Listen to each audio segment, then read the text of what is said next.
The day the stars went silent.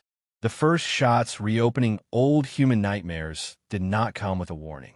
At 3:14 Universal Time, coordinated, every deep space sensor across Earth flared red at once. Orbital platforms detected gravitational distortions, hundreds of them, appearing at the edge of the Sol system like scars torn into reality. Before any fleet could scramble, before diplomats could speak, the distortions unfolded into alien war forms the size of cities. The Galactic Empire had arrived. There was no declaration of war, no ultimatum, no list of demands. The Empire did not waste time on species it had already judged inferior. Humanity had been categorized decades earlier. Dangerously adaptive, culturally defiant, population excessive. Correction was deemed necessary. The first bombardment struck Shanghai. A column of blue-white energy punched through the atmosphere and turned 30 million lives into vapor in under a second. Lagos followed, then Mumbai, Sao Paulo, New York, arcology clusters, coastal megacities, orbital habitats, anything that housed humans in numbers large enough to matter. 8 hours later, 3 billion humans were dead. The Empire broadcast the footage across known space. They framed it as an example, a warning wrapped in spectacle. Their admiral spoke calmly, clinically, as if discussing a weather event. Resistance breeds instability, one said. Order requires pruning. Across the galaxy, many watched and turned away. Others nodded. The Empire had erased civilizations before. Humanity, loud and ambitious, had been overdue. On Earth, the sky burned. Governments fell silent as communication grids collapsed under orbital fire. Emergency bunkers sealed. Hospitals overflowed and then ceased to exist. Rescue ships clawed their way through ash-choked air only to be torn apart by debris from shattered satellites. The oceans boiled near impact zones. Night never truly came. Only a dim, orange twilight lit by fires that stretched from horizon to horizon. And then, just as suddenly as it began, the bombardment stopped. The alien fleet lingered long enough to ensure there would be no immediate retaliation. Then, satisfied, they folded space around themselves and vanished. They left behind a wounded planet, bleeding light into the void. In the Empire's Grand Senate chamber, the attack was logged as a success. A junior scribe stamped the record with an administrative seal. Humanity was officially marked neutralized. Trade routes would stabilize. A potential threat had been removed. They moved on to other matters. They never noticed that Earth had not screamed. There was no desperate broadcast begging for mercy. No fractured human response leaking into open channels. No threats, no vows of revenge shouted into the dark. Galactic observers found the silence unsettling, but not alarming. Species in shock often went quiet before collapsing inward. They expected civil war, famine, fragmentation. Instead, 12 hours after the last impact, a single transmission left Earth. It was short, unencrypted, broadcast on every diplomatic and military frequency the Empire monitored. We acknowledge receipt. No signature, no emotion. On Earth, beneath layers of ash and wreckage, humanity gathered itself. In hardened bunkers beneath mountains, under Martian regolith, inside deep space habitats that had gone unnoticed by the attackers, human leadership convened. Presidents sat beside generals. Scientists beside economists. There was no shouting, no debate about blame. Everyone had seen the casualty numbers. 3 billion. The dead were not spoken of as statistics. They were listed, names compiled, faces retrieved from archives. Entire cities were reconstructed in data so that nothing would be lost to chaos, not even memory. Only when the accounting was complete did the conversation move forward. A question was asked. Not aloud, but it hung over the room regardless. What does justice look like when the scale is this large? The answer came unanimously. Not conquest, not deterrence, and not revenge in the way lesser species understood it. Removal. Deep within humanity's most restricted command network, a file unlocked for the first time in generations. It had been designed centuries earlier not for a specific enemy, but for a scenario humanity had prayed would never arrive. The title appeared across thousands of secure screens. Operation Oblivion Veil. Authorization codes flowed in from every surviving authority node. Earth, Luna, Mars, the Belt. Extrasolar colonies long assumed irrelevant. There were no objections, no abstentions. Humanity did not rage. It prepared. Over the next 72 hours, fleets humanity had never shown the galaxy slipped their moorings in silence. Shipyards hidden and rogue systems activated. Sleeper AIs, bound by laws written after humanity's darkest wars, received a single exception clause. All restrictions lifted. Colonies went dark, not destroyed, but hidden. Trade vessels altered routes. Human presence began to fade from known space like a receding tide. Galactic intelligence noticed too late. Reports trickled in. Human ships abandoning lanes, communications dropping to zero, entire populations vanishing from census records. Analysts debated whether humanity was collapsing or retreating into isolation. The consensus settled on irrelevance. After all, what could a species do after losing 3 billion souls in a single day? On Earth, a memorial was erected before the fires were even out. Not of stone or metal, but of data. 3 billion names etched into an orbital lattice that circled the planet in silence. Beneath it, one line was added, not for the galaxy, but for humanity itself. We will not forget. Far beyond Sol, an Imperial patrol ship vanished during a routine jump. No distress signal, no debris. The incident was logged as a navigational anomaly. It was the first system to go dark. No one yet understood that the war had already begun, and that the stars were about to learn what human silence truly meant. The quiet before extinction. For the first time in its long dominion, the Galactic Empire could not explain what was happening. No alarm sounded. No borders were breached. No enemy banners appeared in the sky. Yet systems along the Empire's outer trade lanes began to fail with quiet, methodical precision. Cargo convoys vanished between jumps. Communication relays went dark without damage. Navigation buoys reported contradictory coordinates, then nothing at all. At first, the losses were dismissed as chance. Space was vast. Accidents happened. Then entire systems fell silent. Imperial analysts noticed the pattern too late. The failures followed no conventional line of advance. There were no mass fleets, no invasions, no demands. Just absences, holes torn into the map where stars had once burned reliably for millennia. What frightened them most was what wasn't happening. There were no human broadcasts. Human war doctrine had always been an enigma to the Empire. Other species fought for territory, resources, prestige. Humans had traded, negotiated, compromised. Their military history, studied and largely dismissed, suggested a species prone to internal conflict, emotional responses, and wasteful heroics. That assumption now began to rot. In a dark system far from any imperial capital, a human vessel drifted beyond the edge of known space. It was not large. It carried no visible weapons. Within its hull, an intelligence older than the Empire itself finished calculating trajectories that no organic mind could comprehend. With a correction measured in fractions of a second, it adjusted a distant star's balance. The result would not be immediate. Humans had learned long ago that patience was a weapon. Over the next several weeks, fusion rates within the star destabilized just enough to doom every planet orbiting it. The system's inhabitants would have time, months, even to evacuate if they noticed. Many would not. Elsewhere, human operatives infiltrated the Empire's lifeblood, information. They did not hack openly.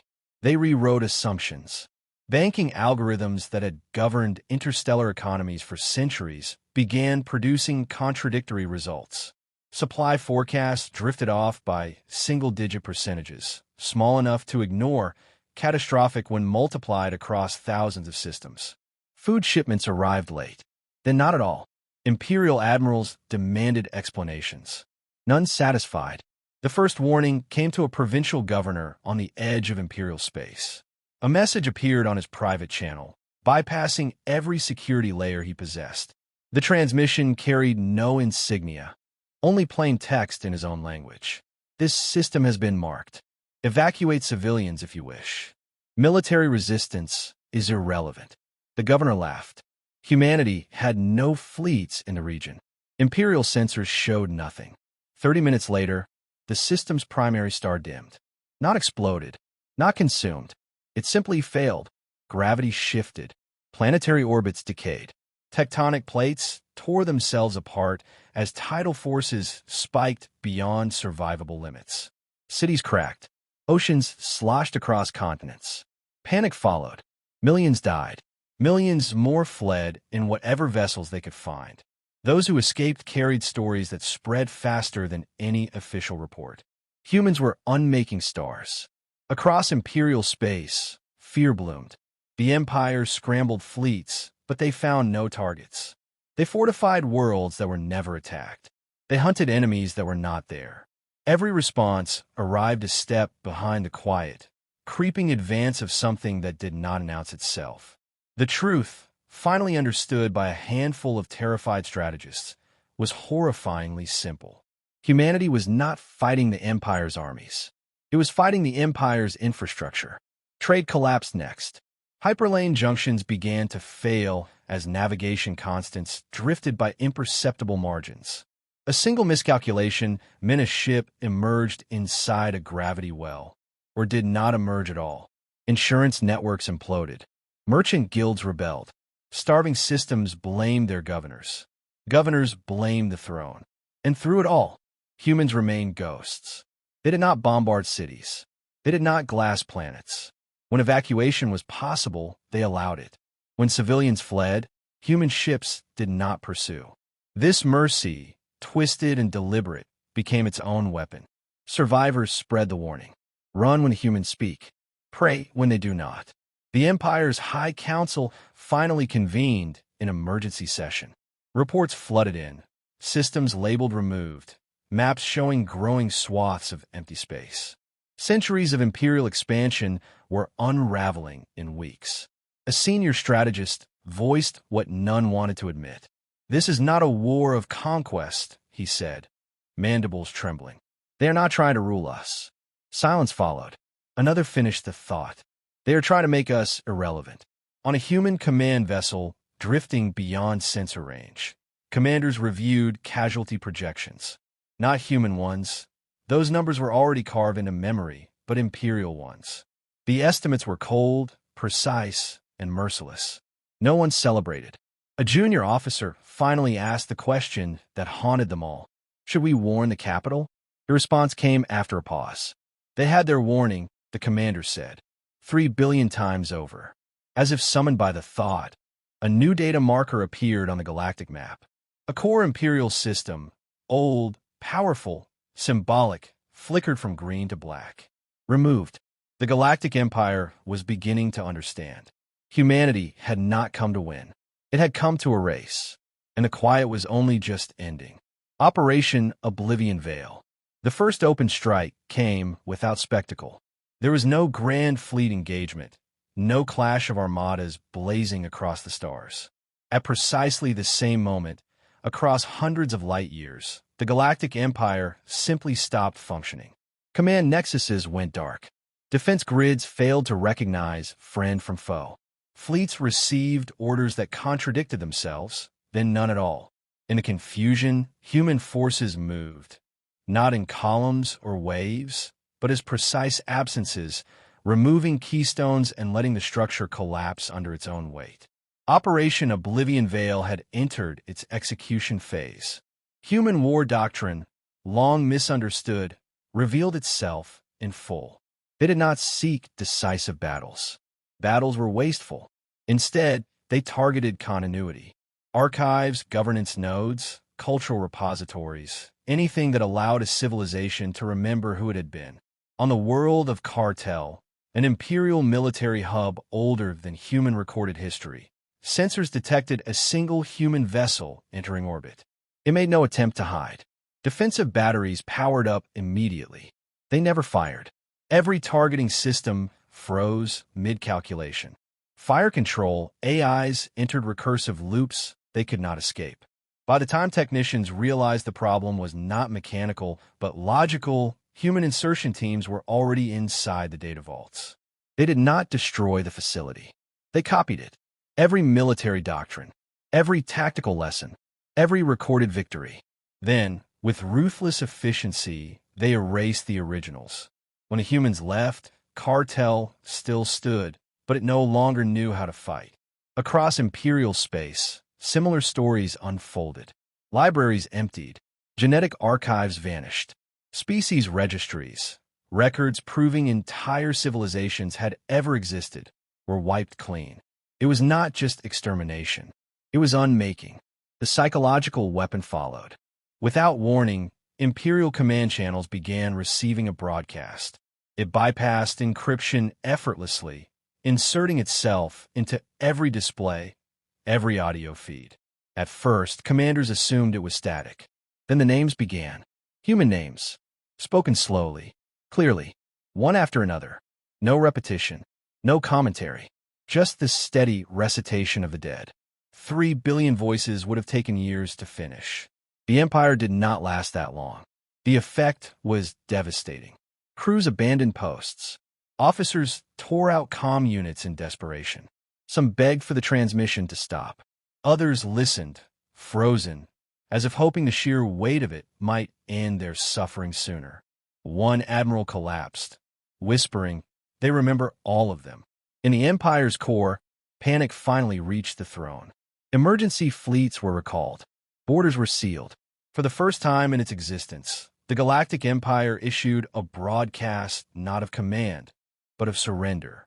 They offered reparations, territory, hostages, access to forbidden technologies. Entire client species were placed on the table like bargaining chips. Humanity did not respond. The silence was worse than any refusal. The final stronghold was the Imperial capital system, a fortress of layered defenses and ancient pride. It had never been breached. Its star burned steady and bright, a symbol of permanence. Human planners had studied it for years. When the operation began, there was no assault. No fleet appeared on sensors. Instead, deep within the system star, forces beyond Imperial science began to act. Gravitational harmonics shifted. Fusion reactions slipped out of alignment by margins too small to detect, until they weren't. As evacuation alarms finally screamed across the capital world, a single human transmission broke the silence. It was broadcast galaxy-wide, unencrypted, impossible to block. A human voice, calm and unmistakably tired, spoke. "You killed 3 billion of us to make a point. We are now removing the lesson from history."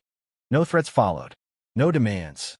The capital star collapsed inward, not in a blaze, but in a cold, relentless implosion. Planets tore themselves apart as gravity betrayed them.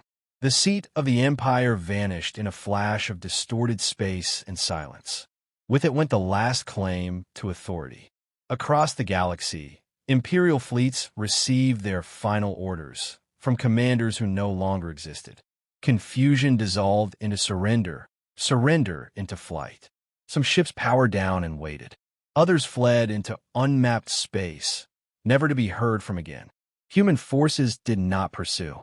Operation Oblivion Veil was not designed to chase remnants. It was designed to end civilizations. When the execution phase concluded, vast regions of the galactic map were blank. No signals, no archives, no living memory of what had once ruled there. Former subject species emerged cautiously from hiding to find no occupying force, no new banners raised over their worlds. Only relief. On a human command vessel far from any star, the operation status shifted from active to complete. Casualty projections finalized. Cultural loss assessments archived. The system locked itself behind authorization codes that would never again be used. A commander stared at the display for a long time before speaking. "It's done," he said, not with triumph, with exhaustion.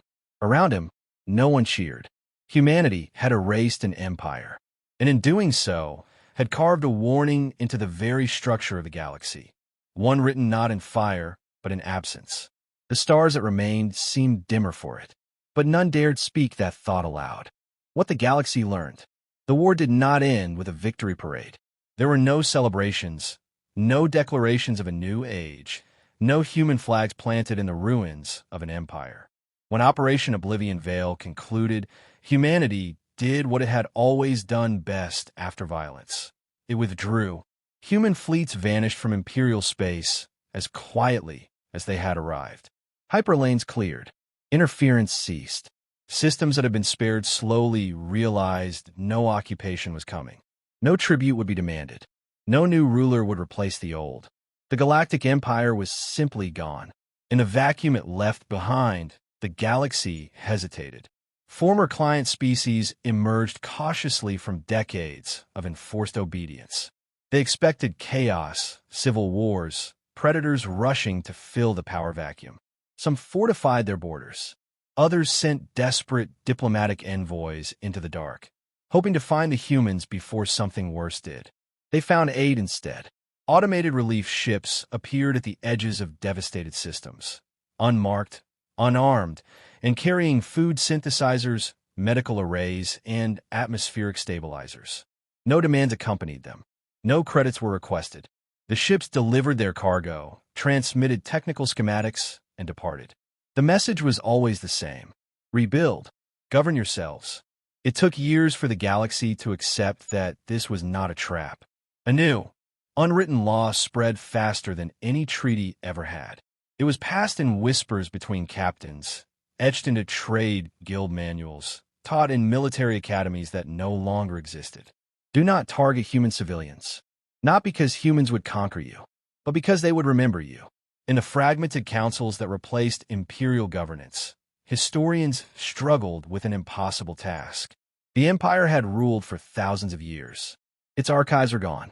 Its language fractured into dialects with no agreed origin. Entire species realized their own past had been partially erased, not by humans, but by the empire itself long before its fall. Human records filled some gaps. They shared star charts, cultural snapshots, translated histories salvaged before deletion. But they never editorialized. They never justified themselves. When asked why they had gone so far, human diplomats gave the same answer every time. We counted the dead. Earth became a place of quiet pilgrimage. Above the scarred planet, an orbital memorial rotated endlessly, its surface shimmering with light. 3 billion names scrolled across it in no particular order. There were no titles, no ranks, just people, farmers, engineers, children, artists, the ordinary weight of a civilization made visible. No alien warship was permitted within 1,000 kilometers of it. No one challenged the rule. On Earth itself, the rebuilding continued. Cities rose where ash had fallen. New habitats spread into the skies and seas. Humanity did not hide what it had done, but it did not glorify it either. Operation Oblivion Veil was sealed behind layers of authorization and law so restrictive that some doubted it could ever be reopened. That was intentional. Humanity had learned what it was capable of when pushed beyond grief. They did not wish to remember it too clearly. Decades later, a young species at the edge of explored space intercepted an ancient recording. It was fragmented, corrupted by time, but the meaning survived. It told of an empire that ruled everything, and of how it vanished in a matter of weeks. The species leaders asked the question that echoed across the rebuilt galaxy. Are the humans still out there? The answer came from an old trader who had seen the dark years firsthand. Yes, he said, they are. Are they hostile? The trader considered the orbital memorials he had passed, the relief ships that never asked for payment, the empty regions of space where an empire once screamed its dominance. No, he replied. They are careful. That answer spread, and with it came a strange, stabilizing peace. Borders were drawn with restraint. Wars were limited. Civilian populations were marked as untouchable, not out of morality alone, but out of memory. Everyone knew what happened to those who decided mass death was an acceptable tool. Somewhere in deep space, human observers watched quietly, not as rulers, not as gods, as witnesses. The final record of the Galactic Empire, agreed upon by dozens of species, was carved into the unified archive as a single, stark line. Cause of extinction: self-initiated conflict with humanity. Humanity never objected. They did not need the galaxy to understand them, only to remember the cost of forgetting. And so the stars burned on, fewer than before, quieter than before, but wiser. Because the galaxy had learned, at last, what happens when you kill 3 billion humans and mistake their silence for weakness.